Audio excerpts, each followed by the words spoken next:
सूर्यकोटि समप्रभं निर्विघ्नं कुरु मे देव सर्वकार्येषु सर्वदा। ओं हनुमानंजनाशनो वायुपुत्रः महाबलः रामेष्टः फल्गुनसखा पिङ्गाख्यो वीतविक्रमः उदधिक्रमणस्यैव सीताशोकविनाशकः लक्ष्मणः प्राणदाता च दशग्रीवस्य दर्पः। भगवान जे समस्त संसार को सृष्टि करछन्ति सर्जना करछन्ति से वायु को सृष्टि करछन्ति जल सृष्टि करछन्ति दश दिग सृष्टि करछन्ति अग्नि को सृष्टि करछन्ति जे समस्त जिनिस को ये संसार सृष्टि करछन्ति जे मनुष्य को सृष्टि करछन्ति जे पुरुष को सृष्टि करछन्ति जे प्रकृति की सृष्टि करछन्ति एवं समस्तଙ୍କ ପାଇଁ चाहिदा एवं भोग मुताबक समस्त पदार्थ समृद्ध कर मनीष भीतर जो अहंकार गर्व जो उपजुची मनीष निजक जो भगवान बोली भावुची निजे करुची बोली भावुची मनीषर से ही कथाटे को मनीषर अहंकार को एवं मनीषर गर्व को भगवान केवल सहाय करती ना। यहीटा विष्णुंकर श्रीहरि विष्णुंकर यह एक विशेष प्रधानता दिग जे कहार गर्व कारण से ही सब देखते से ही सब सृष्टि करते मनुष्यर कल्याण पाई मनुष्यर हित साधन पाए पुराण अतीत काल आम देखुचु जे देखु भगवान का हाथ में चक्र अच्छे महाकाल काल चक्र सुदर्शन चक्र सुदर्शन थे विचार कले जे सी असुर को माइला किए माइला मु तो माइली माइला कि मु तो माइली ना धर से राक्षस को माइला कि मु तो माइला मुझे काटे मारा ना धर भगवान मत पठेदे मुझे माने ये अवस्था चक्र मनीष बा जेकोसी देवता निजक अत्यंत शक्तिशाली बोली भावती एवं तांको द्वारा कार्य साधन होची मन कर भगवान जापारे आप तो जानते अंतर्जामी अंतर कथन नारायण से जानते सब तेणु से सुदर्शन को शिक्षा देवाई व्यवस्था सी कहले कहले तुम सुदर्शन काम कर तुम टे हनुमान जी अच्छा हनुमान जी टे डाक मुझे डाकुची कह सुदर्शन केते माने शक्तिशाली सी समस्त काटि तुम हनुमान को पाखे पहुँचे कहला हनुमान जी किए ना भगवान कहते तुम चल हाँ डाक तुम चल आउ तुम कौन जीव मु तुमको नहीं जी हनुमान जी कहते ना आप जा विचार कले मुझे शीघ्र होता सहज होता ये कौन जीवे हाँ भगवान संवादटा मुझे संवाददाता हिसाब से कही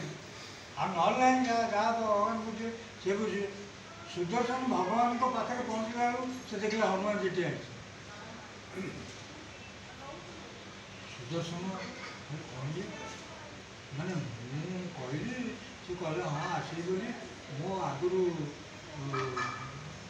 आसी कौन कहली कौन सुदर्शन द्वार पाखे थे भगवान पाखु जावाई अनुमति नहीं बोली कहू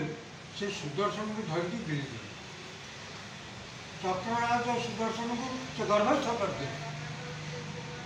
जो भगवान को साक्षात करने चाहते कृष्ण भगवान को कृष्ण वंदे जगद्गुरु कृष्ण महाप्रभु पटेल वासुदेव नमो भगवते वासुदेवाय सचराचर सम्राट से हनुमान जी तो आश्रय ना आज्ञा ना ना तुम्हें आसो कि सुदर्शन जगि थे तुम्हें आस कि ना आज्ञा कथा कह मोर टे असुविधा होना कहीं ना मुझे आज्ञा मो गर्भत करदे तुम बाहर करने देदेवी कथा कर तेणु यही भाव में सी हनुमान जी मध्यम फैसला कर दी थर अर्जुन सेमती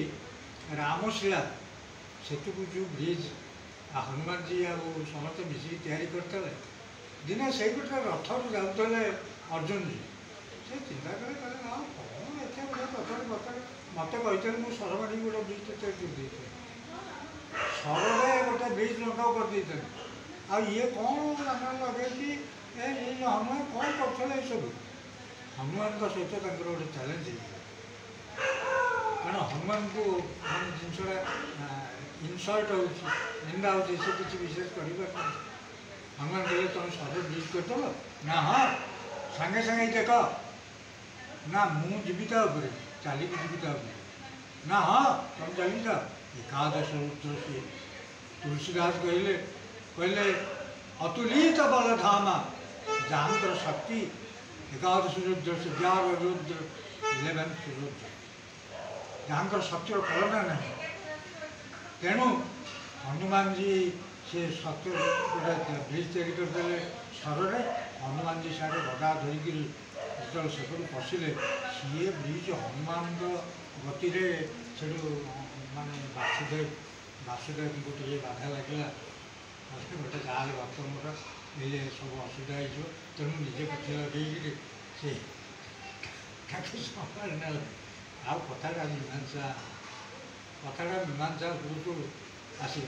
तेणु करी कराऊ थाए मुई भागवत लिखा श्रीमद भागवत करी कराऊ थाए मुई मोदिनी आन गतिदा से दुर्वासा जी निजक अत्रिंग पुओ दुर्वासा चंद्र भी अत्रिंग पुओ तेणु दुर्वासा एकादश रुद्रावतार आप जानते भयंकर क्रोध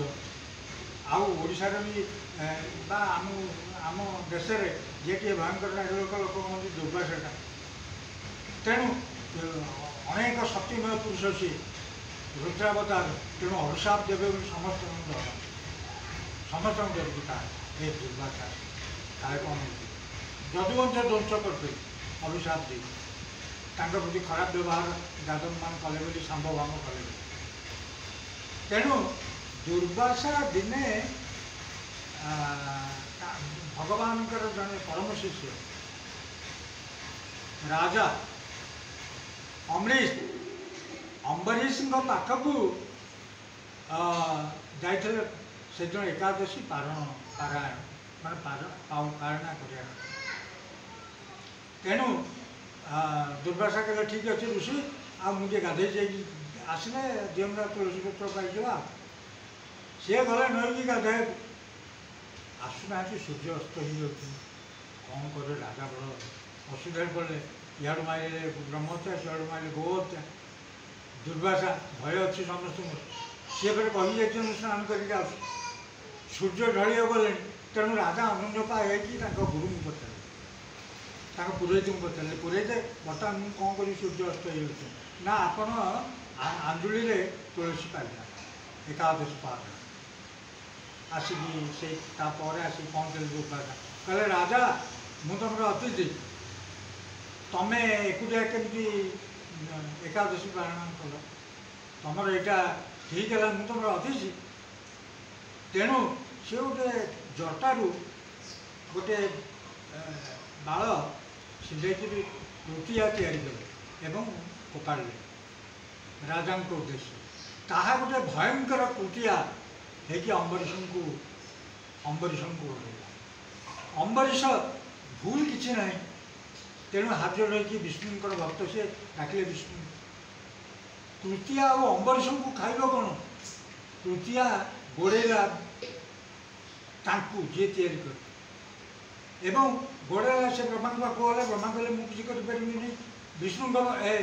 शिव पाक गले शिव कहले मुझे कौन करी मुझे अल्टीमेटली विष्णु पाखक आस विष्णु कहले कौन है दुर्वासा ना आज्ञा तृतीया मत खाई ना आपड़ एगुड़ा भूल कम कले अन्याय कले ना एवं मुझे कौन करी ना आप अम्बरीश क्षमा मांगे अम्बरीशଙ୍କ ପାଖକୁ ଆସିଲେ ଯାହାଙ୍କ ଉଦ୍ଦେଶ୍ୟରେ ତୃତୀୟା ନିକ୍ଷେପ କରିଥିଲେ ଅମ୍ବରୀଶଙ୍କୁ ଭୁଲ ମାଗିଲେ ଏବଂ ଅମ୍ବରୀଶ କହିଲେ ତୃତୀୟ ମହାପ୍ରଭୁ ଆଉ ଆପଣ ତାଙ୍କୁ ନ ଖାଇ ମୋତେ ଖାଆନ୍ତୁ, ମୋତେ ଭକ୍ଷଣ କରନ୍ତୁ। ସେ ବ୍ରାହ୍ମଣ ଆଉ ତପସ୍ୱୀ, ସେଠୁ ତୃତୀୟା ଶାନ୍ତ ହେଲା। ତେଣୁ ଭଗବାନ କାହାର ଗର୍ବ? ମଣିଷର ତପ ସିଏ, ମଣିଷର ଶକ୍ତି ସିଏ, ମଣିଷର ସୀମା ସିଏ, ମଣିଷର ଶୌର୍ଯ୍ୟ ସିଏ, ମଣିଷର ବୀର୍ଯ୍ୟ ସିଏ, ମଣିଷର ଯଜ୍ଞ ସିଏ, ମଣିଷର ଔଷଧ ସିଏ, ମଣିଷର ଖାଦ୍ୟ ସିଏ, ମଣିଷର ଅନ୍ନ ବ୍ରହ୍ମ ସିଏ। ତେଣୁ ସବୁ ସିଏ। କେଉଁଥିପାଇଁ ଏତେ ଗର୍ବ ଏବଂ ଅହଙ୍କାର? ତେଣୁ ଭଗବାନ ପ୍ରତି କ୍ଷେତ୍ରରେ ମଣିଷର ଏ ଅହଙ୍କାରକୁ ଗର୍ବକୁ କେବେ ହେଲେ ସ୍ୱୀକାର କରିନାହାନ୍ତି ଏବଂ ତା ପାଇଁ ଦଣ୍ଡ ବିଧାନ କରିଛନ୍ତି। Please subscribe my channel and share. Jai Sri Ram.